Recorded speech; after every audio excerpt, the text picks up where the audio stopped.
Hey everyone, welcome back to the Banana Thumbnail Podcast, where we bring thumbnails to life to crush the competition. Today we've got something really cool to discuss. Absolutely. We're diving into a topic that could change the way you think about visuals in your content. Why? I stopped using stock photos and switched to AI clones. Right. So let me break this down for you. A recent report found that over 62% of B2B buyers see obvious stock photos as a negative trust signal. Crazy, right? Wow, that's a huge number. So what does that really mean for brands using those generic stock images? It means if you're using the same smiling guy in a blue shirt as 5 other companies, you're not just blending in, you could actually be hurting your sales. That's wild. So what made you decide to ditch stock photos for AI clones? I realized that my safe choice was actually a risky bet. So I made the switch to using my own digital twin. In 2025, the conversation is less about cool tech and more about survival in a crowded feed. I love that. It sounds like you really found a way to stand out. Can you explain what exactly an AI clone is compared to stock photos? Sure. Stock photos are those pre-shot images you buy from sites like Shutterstock. You search for something, pay the fee, and download a picture of people you've never met. But an AI clone? That's a synthetic version of you. Tools like HeyGen and Synthesia scan your face and voice to create a digital avatar. So you're saying, with AI clones, you actually have control over the visuals, right? Exactly. With stock photos, you get what you get. If the lighting is off or the model is holding a coffee cup when you need a laptop, you're stuck.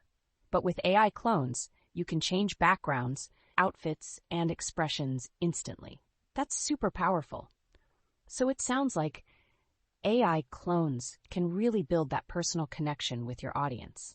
Yes, that's where trust comes into play. People have developed stock spotting superpowers and can filter out anything that looks too polished or generic. Using a real face, even a digital version, stops the scroll and signals a human connection. So if someone sees your AI clone, they're more likely to engage, right? Exactly. I saw my engagement go up when I switched to using my likeness even if it's generated. Plus, consistency in branding is key. If you're using different stock models for every blog post, your brand looks like a patchwork quilt. But with an AI clone, you maintain a consistent identity across all channels. I can totally see how that would help build brand loyalty. Now, you mentioned costs earlier. Are AI clones really cheaper than stock photos? Oh, for sure. A professional photo shoot for a library of custom photos can easily run you $1,000 to $3,000 for just one day. Once that's done, you can't go back for more. Yikes, and how does that compare to AI tools? Tools like Synthesia start around $30 a month. You pay a monthly fee and have unlimited potential to create new assets. So, I found that switching saved me money in the long run because I stopped buying premium images that I ended up hating anyway. That's a huge win. So for anyone thinking about making the switch, what's the best way to get started with? AI clones? Good question. First, you need a solid process. Creating a clone isn't hard, but to create a good one takes finesse. You want to avoid the uncanny valley where the clone looks almost human, but something's just off. That makes sense. So what are some common pitfalls people should watch out for when using AI clones? The biggest one is low-quality source footage.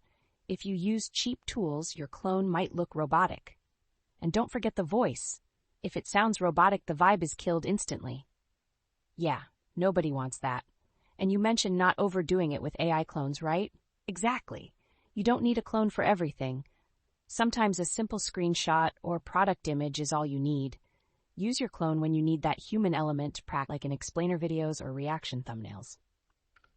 So wrapping up, what's your final take on the switch from stock photos to AI clones? Honestly, stopping my use of stock photos was one of the best moves for my content workflow. I worried people would think it was fake, but they appreciated the consistency and liked seeing me more often. Plus, I got my weekends back. And I bet the tech will only keep getting better. It is. The AI market for sales and marketing is projected to explode in the coming years, so it's time to get on board or risk falling behind. Wow, that's a lot to think about. Thanks for sharing all this insight, Alex. My pleasure.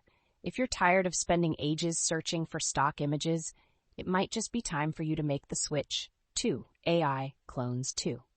That's a wrap for this episode of the Banana Thumbnail Podcast. Thanks for listening, and we'll catch you in the next one.